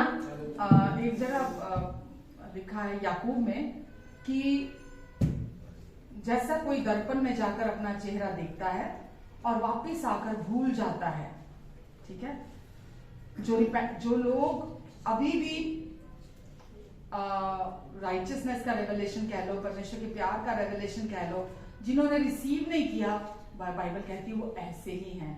जैसे कोई दर्पण में जाकर अपना चेहरा देखता है और वो भूल जाता है वो कैसा है। अब आप न्यू कवेनेंट के अंदर है, नई वाचा के अंदर में है, और अब आपको पता होना चाहिए कि अब आपकी नई पहचान क्या है।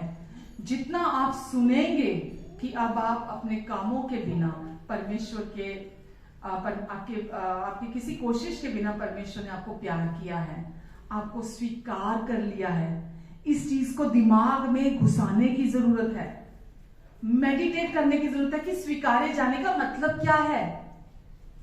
स्वीकारे गए हैं, अप्रूवल मिल चुका है। क्या मतलब है? अप्रूव कर दिए गए हैं हम परमेश्वर की तरफ से।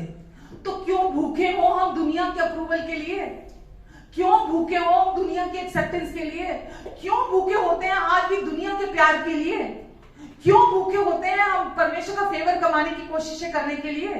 आप समझ रहे हैं? केवल सुन के चले जाना कोई फायदा नहीं देगा आपको, जब तक आप वचन को अपने लिए रिसीव नहीं करेंगे, मेडिटेट नहीं करेंगे, आप उस दौड़ में से, उस सिस्टम में से बाहर नहीं निकल पाएंगे। आमेन। तो नई वाचा जो है न्यू कवेनेंट, वो हमारे को हर दिन का आईना दिया गया है कि हम रोज सवेरे जब उठे अपना चेहरा उस न्यू कवेनेंट में देखें। उस न्यू कवेनेंट में आप कैसे दिखते हैं? अपने आप को ऐसे जो बाहर शरीर में दिख रहे हैं, हमको शरीर में नहीं दिखना कहां से मैं ठीक हूं, अभी तो मैं बहुत मोटा हूं, अभी तो मैं बहुत पतला हूं, अभी तो मेरे बाल ऐसे हैं, अभी तो मैं ऐसा दिखता हूं, अभी तो मैं वैसा दिखता हूं। ये नहीं देखना आपको। रोज आपको अपने आप को कैसा देखना है? आप परमेश्वर के आईने में, जो न्यू कवेनेंट का आईना, उसमें आप कैसे दिखाई देते हैं? अभी आपकी एक्सेप्टेंस पतले होने में, मोटे होने में, काले होने में, गोरे होने में, कोई भी नाम ले लो आप, कि आपके पास क्या है क्या नहीं है, आपके पास क्या है क्या नहीं है, उसके द्वारा आपको अप्रूवल, आपको एक्सेप्टेंस नहीं चाहिए दुनिया में। आप जो हैं उसके लिए शर्मिंदा नहीं होना आपने। आप जो है तभी आपको परमेश्वर बाहर निकाल पाएंगे।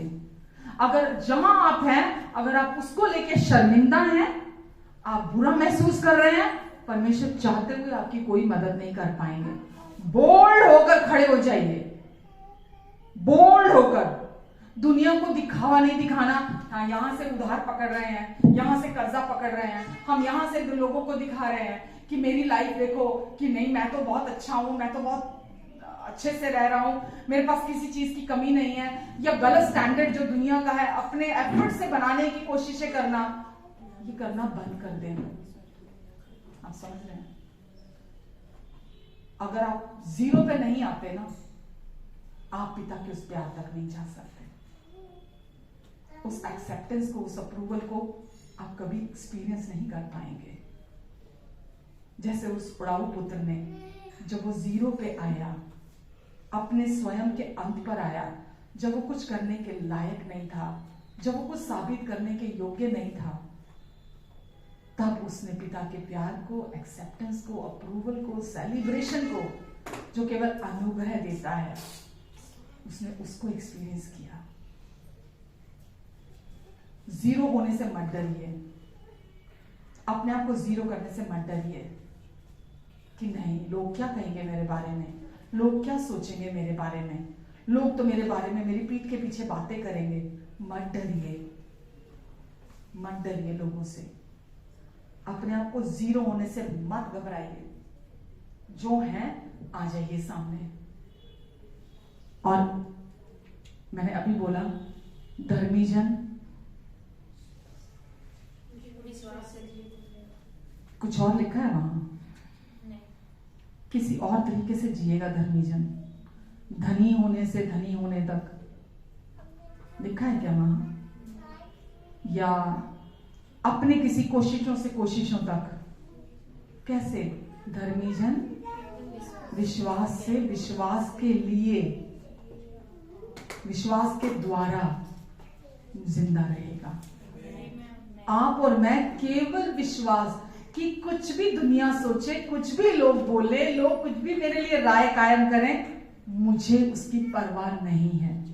मुझे परवाह है परमेश्वर मुझे कैसे देखते हैं, वो मेरे बारे में क्या सोचते हैं, उनकी राय मेरे लिए क्या है, और वो कभी नहीं बदलेगी, वो हमेशा अच्छी रहेगी।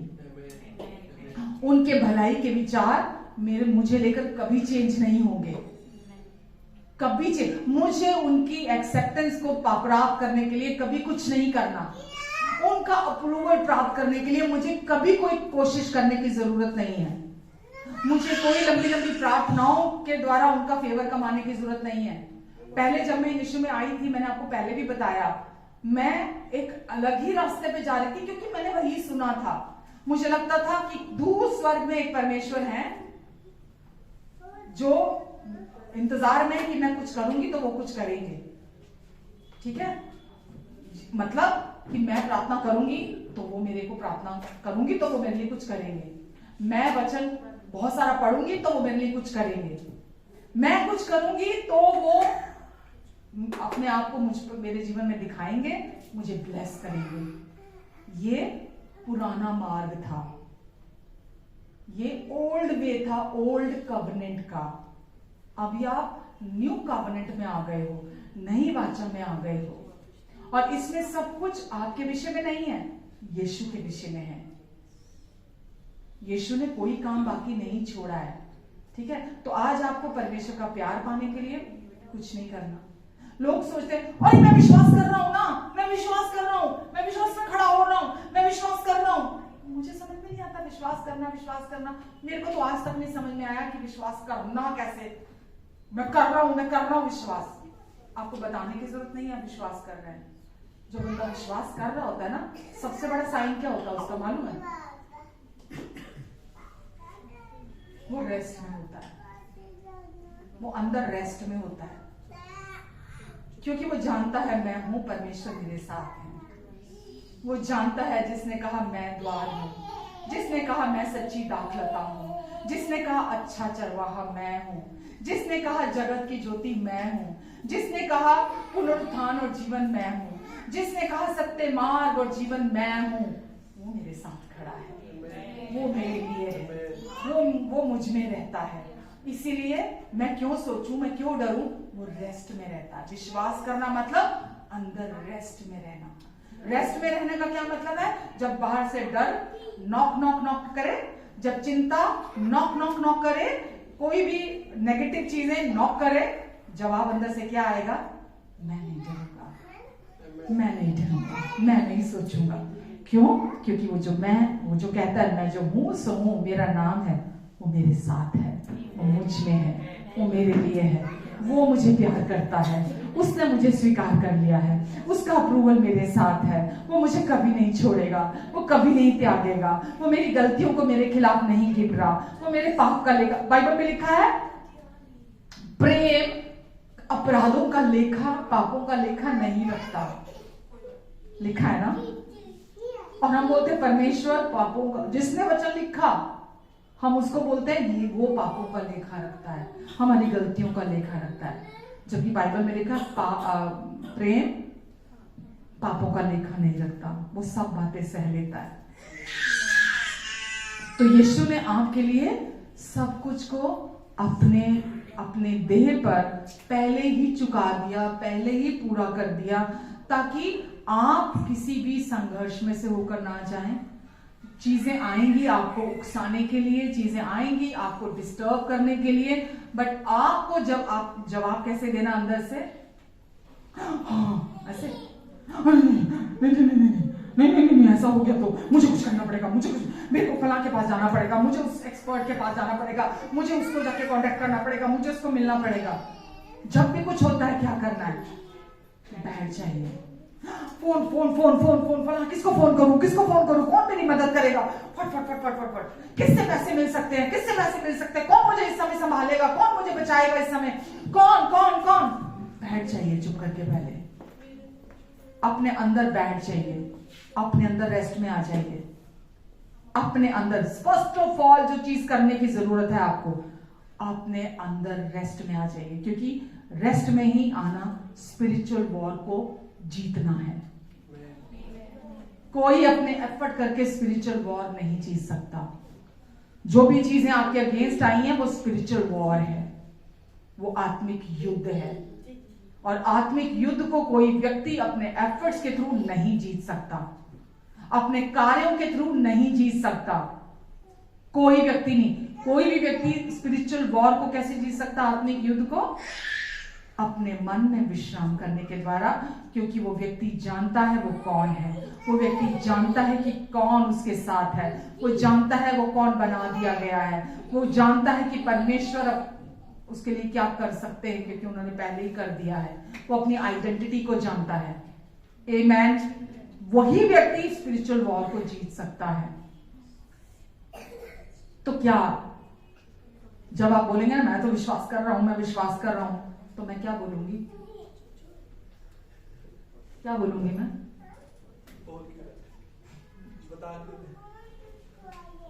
जीवन से दिख जाएगा, जीवन से दिखाई दे जाएगा कि विश्वास एक्टिवेटेड है, अंदर विश्वास काम कर रहा है। आप विश्वास नहीं कर सकते, आप केवल विश्वास कर सकते हैं अपनी आइडेंटिटी पर। आप विश्वास कर सकते हैं जो यीशु ने पूरा किया है। जब आप उसमें रेस्ट करते हैं, जब आप उसमें विश्वास करते हैं, बाहर की सारी चीजों को परमेश्वर खुद देख लेंगे, पवित्र आत्मा खुद देख लेंगे। समझ रहे हैं आप? प्राथमिकता आपको परमेश्वर के वचन को देनी है। वर्ल्डली चीजें ना तो कभी शांति देंगी, वर्ल्डली पोजीशंस ना तो कभी शांति देंगी, उल्टा और आपको परेशान करेंगी और आपको दौड़ाएंगी कि अभी इतना काफी नहीं है, अभी कुछ और करना है, अभी और करना है, अभी और करना है, क्योंकि यही टाइम है करने का। ये एज निकल जाएगी तो होगा नहीं, मुझे अपने सारे एफर्ट डालने हैं। गलत।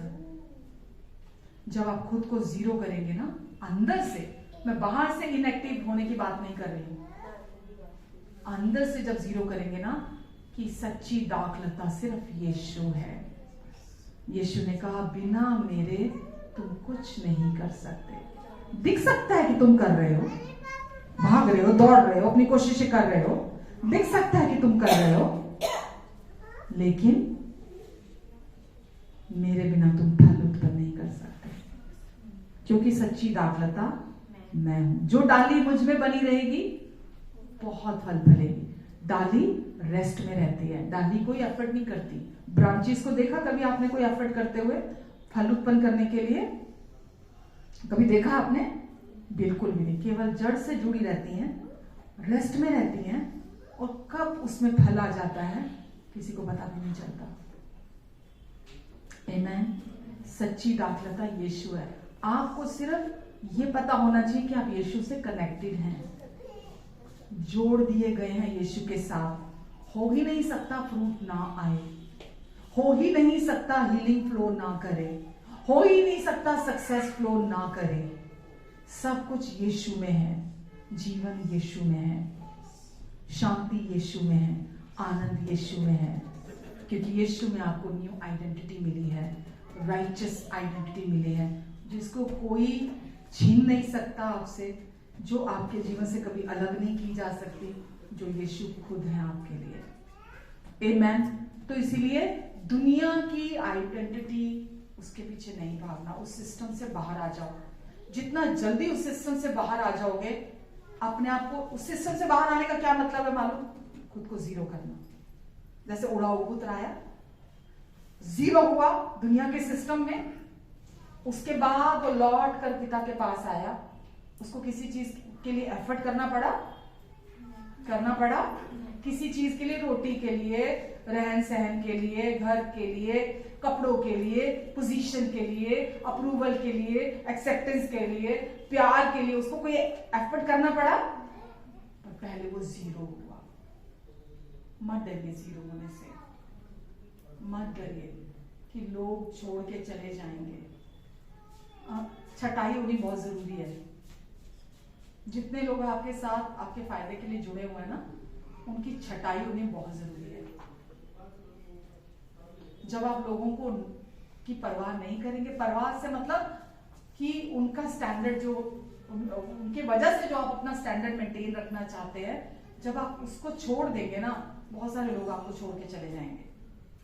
झूठे नकाब मत पहनिए कि लोग क्या सोचेंगे मेरे बारे में, लोग क्या राय रखेंगे मेरे बारे में। प्लीज प्लीज प्लीज प्लीज इससे बाहर आ जाओ, इससे बाहर आ जाओ। मत डरो खुद को जीरो करने से, क्योंकि परमेश्वर जानते हैं आपको रोटी, कपड़ा, मकान और बाकी सारी चीजों की जरूरत है। सब कुछ की जरूरत है, और हो ही नहीं सकता जो उस पर विश्वास करता है वो कभी किसी रीति से लज्जित हो। जो उस पर विश्वास करता है वो उसकी महिमा को ना देखे। वचन में लिखा है, जितनों ने उसकी ओर मुंह किया, यानी कि संसार की ओर पीठ की। जितनों ने उसकी ओर, यानी कि अगर परमेश्वर संसार यहां है तो जितनों ने उसकी ओर मुंह किया, सबने ज्योति पाई। किसी के मुंह को उसने आज तक काला होने नहीं दिया। आमेन, आमेन। ये बात समझ में आनी चाहिए कि मेरी हर जरूरत को परमेश्वर प्रोवाइड करा सकते हैं। इसलिए नहीं कि मैं बहुत अच्छा हूं, इसलिए नहीं कि मैं कोशिशें कर रहा हूं, इसलिए नहीं कि मैं बहुत कुछ जानता हूं दुनिया के हिसाब से, इसलिए क्योंकि वो बहुत अच्छे हैं। परमेश्वर बहुत अच्छे हैं और वो मुझे अपने पूरे दिल से प्यार करते हैं। हम लेफ्ट राइट हो भी जाते हैं, परमेश्वर को छोड़कर भाग भी जाते हैं, प्रार्थना नहीं करते, वचन नहीं पढ़ते, चर्च नहीं आते, वैल्यू नहीं करते परमेश्वर को। हम सच है कि नहीं है? हम दूसरी चीजों को ज्यादा वैल्यू करते हैं, हम वचन को वैल्यू नहीं करते, हम परमेश्वर को वैल्यू नहीं करते हैं। क्या फिर भी वो हमारा साथ छोड़ के चले जाते हैं? हम बाहर कैसे निकल कर आते हैं? क्योंकि वो विश्वास योग्य हैं। आमेन। हम बार बार गिरते हैं, हम बार बार गलत काम करते हैं, हम बार बार अविश्वसनीय काम करते हैं, लेकिन हम हमेशा सेफली बाहर निकलते हैं क्योंकि परमेश्वर विश्वास योग्य है। और वो कहते हैं, मैं हूं तेरे साथ, मैं हूं तेरे साथ। इसलिए यहां से ना अपने आप को डाउन कीजिए। इधर से डाउन मतलब परमेश्वर के वचन को प्रेफरेंस दीजिए, उसको मेडिटेट कीजिए। अनुग्रह हमेशा हम्बल बनाता है हमें, अनुग्रह हमेशा हम्बल बनाता है हमें। ज्ञान घमंड उत्पन्न करता है, संसारिक चीजें घमंड उत्पन्न करती हैं, लेकिन अनुग्रह आपको हम्बल बनाता है। हम्बल मतलब कोई अप्रूवल नहीं चाहिए, किसी का कोई डर नहीं, कोई क्या सोचता है, कोई बोलता है मेरे साथ बोले, नहीं बोलता ना बोले, मुझे सारी जिंदगी अकेला भी रहना पड़े। आप सोचते हैं आपका पति आपको समझेगा? आप सोचते हैं आपकी पत्नी आपको समझेगी? आप सोचते हैं वो आपको अप्रूव करेंगे? आप उनकी जरूरतें पूरी करेंगे तो वो आपको प्यार करेंगे, आप उनकी जरूरत पूरी नहीं करेंगे तो वो प्यार नहीं करेंगे। देखती हूँ कैसा रिश्ता है, बहुत अच्छा रिश्ता देखती हूँ। कहां होता है वो रिश्ता? आपके बच्चों के साथ भी सेम रिश्ता है, गिव एंड टेक। जब तक आप परमेश्वर के प्यार को अपने अंदर नहीं रिसीव करते ना, उसमें रेस्ट करना नहीं चुनते हैं, तब तक जीवन वैसा नहीं हो सकता जैसा परमेश्वर आपके लिए सोचते हैं। जब ये चीजें आपको आपके विरुद्ध दिखाई देती है ना अपने चारों तरफ, उस टाइम रेस्ट में रहना बहुत जरूरी है। जब वाइफ वैल्यू नहीं कर रही, हस्बैंड वैल्यू नहीं कर रहा, बच्चे वैल्यू नहीं कर रहे, दुनिया वैल्यू नहीं कर रही, लोग वैल्यू नहीं कर रहे हैं, उस टाइम रेस्ट में रहना, ये विश्वास का जीवन है। ये विश्वास का जीवन है। नहीं चाहिए दुनिया का अप्रूवल, नहीं चाहिए। लोग नहीं पसंद करते पसंद करते हैं प्रेज द लॉर्ड, नहीं पसंद करते डबल प्रेज द लॉर्ड। कोई साथ खड़ा है प्रेज द लॉर्ड, कोई साथ नहीं खड़ा डबल प्रेज द लॉर्ड। इस डर से बाहर बाइबल में लिखा है मनुष्य का भय गले का फंदा बन जाता है। जब आप लोगों से डरते हैं ना कि वो पता नहीं पसंद करेंगे, अप्रूव करेंगे कि नहीं करेंगे, वो क्योंकि उसके लिए आप एफर्ट करेंगे कि वो आपको पसंद करें, वो आपको अप्रूव करें, वो आपको प्यार करें, वो कल आप ही के गले का फंदा बन जाएगा। नहीं चाहिए लोग अपनी जिंदगी में, नहीं चाहिए जो आपको आपके लिए प्यार करे। किसी से कोई शिकायत नहीं है, मैं यहां ये नहीं कह रही कि लोगों से कोई शिकायत है, मैं आपको परमेश्वर की ओर देखना सिखा रही हूं। अगर मुझे अकेला रहना भी पड़े, कोई मेरे साथ नहीं है, मेरे पास परमेश्वर की राय है, मेरे पास परमेश्वर का अप्रूवल है, उनकी एक्सेप्टेंस है, मेरे पास वो आइडेंटिटी है, मुझे कोई फर्क नहीं पड़ता कौन मुझे समझता है नहीं समझता, पसंद करता है नहीं करता, एक्सेप्ट करता है नहीं करता, कोई फर्क नहीं पड़ता। तो हम उसी में आनंदित रहते हैं। पौलुस कहता है फिलिपियो 3:1 में कि मैं ये बार बार ये बातें तुम्हें बताता हूं और मुझे कष्ट नहीं होता बार बार बताने से मैं ये सोचती हूँ, मैं बार बार आपको ये बताती हूँ और बार बार ये बातें बताने में मुझे कष्ट नहीं होता, क्योंकि मैं जानती हूं इसी में तुम्हारी भलाई है, इसी में तुम्हारा कल्याण है। क्या लिखा है वहां पर देखो, किसी ने बाइबल खोली हुई है तो फिलिपियो 5:1 3:1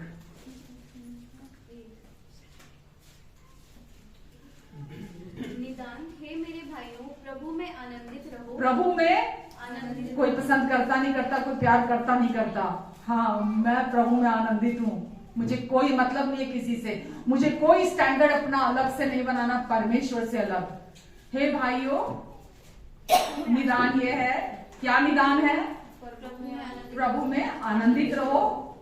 यही बातें तुमको बार बार लिखने में मुझे तो कोई कष्ट नहीं होता। वही बातें बार बार लिखने में, मुझे भी बताने में कोई कष्ट नहीं होता। आपको लगता होगा यार कुछ और तो बता दो, बस निदान ही यही है, सॉल्यूशन ही यही है, मैं कोई कुछ और क्या बता दूं?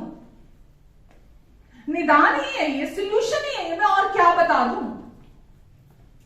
क्योंकि इसी में तुम्हारी कुशलता है, इसी में तुम्हारी कुशलता है। इस चैप्टर को भी हम नेक्स्ट वीक देखेंगे, क्योंकि इसी में तुम्हारी कुशलता है। ये जो बातें आप हर संडे सुनते हैं ना, इसी में आपकी कुशलता है, वेलबींग है। आप अच्छे से मन में शांति के साथ, रेस्ट के साथ रह सकते हो, ताकि पवित्र आत्मा आपके थ्रू काम करे। आमेन, आमेन।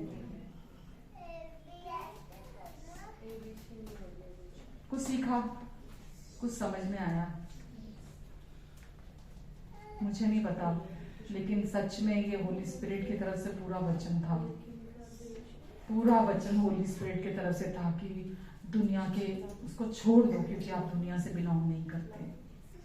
उधर अपनी आंखें मत लगाओ, अपने कान मत लगाओ, अपना दिल मत लगाओ, अपने सोच, अपने विचार परमेश्वर के अनुसार बनाओ कि अब आप कौन बना दिए गए हो और क्या बना दिए गए हो, कहाँ लाके रख दिए गए हो, क्योंकि यही आपकी कुशलता को लेकर आएंगी बातें। आमेन। आइए प्रार्थना करते हैं। हमारे प्रेमी स्वर्गीय अनुग्रहकारी अच्छे और भले पिता परमेश्वर, हम आपको धन्यवाद देते हैं।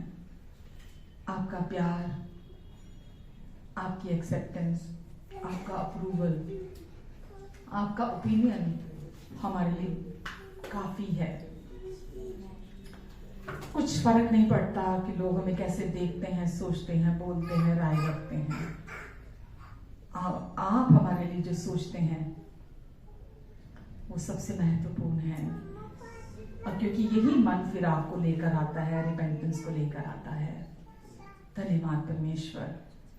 जितने लोग यहाँ हैं, मैं इनके या ऑनलाइन हैं, इनके जीवनों पर मैं अधिकार लेती हूँ, और मैं हर एक मसीह विरोधी विचार, हर एक ऊंची कल्पना, हर एक ऊंचे गढ़ का खंडन करती हूँ यीशु मसीह के नाम से, और हर एक भावना को, इमोशन को मैं प्रभु यीशु मसीह के ओबीडियंस में आने के लिए कमांड करती हूँ, आज्ञाकारिता में आने के लिए। यीशु आपकी आज्ञाकारिता के कारण ये धर्मी ठहरा दिए गए हैं और अब ये आपके धर्मी बेटे और बेटियां हैं और अब आप इनके साथ, इनके लिए, इनकी और हैं। धन्यवाद देती हूँ यीशु, जो वचन का बीज आपने इनके अंदर बोया है वो 30 गुना, 60 गुना, 100 गुना फल लेकर आएगा, क्योंकि प्रभु ये बातें इन्होंने आपसे रिसीव की हैं। हम सारी महिमा यीशु आपको देते हैं प्रभु, क्योंकि जो आपने दे दिया वो ये संसार कभी नहीं दे सकता, वो ये संसार कभी नहीं दे सकता। हम वैल्यू करते हैं प्रभु उस जीवन की जो आपने हमें पहले ही क्रूस पर अपने बलिदान के द्वारा, अपना लहू बहाए जाने के द्वारा आपने हमें मुफ्त में दे दिया, अपनी धार्मिकता का जीवन। धन्यवाद यीशु, धन्यवाद प्रभु, धन्यवाद प्रभु। बाकी जब हम यहाँ से रुखसत होते हैं, जितने लोग भी हमें सुन रहे हैं या जो यहाँ बैठे हैं, नामो नाम इन सबको आप आशीष दें, अपना अनुग्रह का हाथ आप इन सब पर बनाकर रखेंगे, हर एक के आने और जाने पर अपनी आशीष को ठहराएंगे, सबके मुख पर अपने मुख के तेज को चमकाएंगे। यीशु आप धार्मिकता का सूर्य हैं और प्रभु इन सब के जीवन में वो सूर्य उदय हो रहा है। हम आपको धन्यवाद देते हैं प्रभु, धन्यवाद देते हैं यीशु, आप इनकी सारी जरूरतों को अपनी महिमा के उस धन से जो मसीह यीशु में पूरा करेंगे। आपके अनुग्रह से इनके पास हर समय सब कुछ की बहुतायत रहेगी, यहाँ तक कि भलाई करने के लिए भी इनके पास बहुत रहेगा। धन्यवाद यीशु, दुष्ट के हर एक आरोप से, हर एक एलिगेशन से आप इन सबको बचा कर रखेंगे। हाँ प्रभु, आप इन सब की रक्षा करेंगे, आपके लहू के नीचे, अपने पंखों के आड़ के नीचे, परों के नीचे आप इन्हें कवर करके रखेंगे। और जो वचन इन्होंने आज सुना है प्रभु इस वचन को आप इनके अंदर फलवंत करेंगे। धन्यवाद यीशु, धन्यवाद प्रभु। आमेन, आमेन।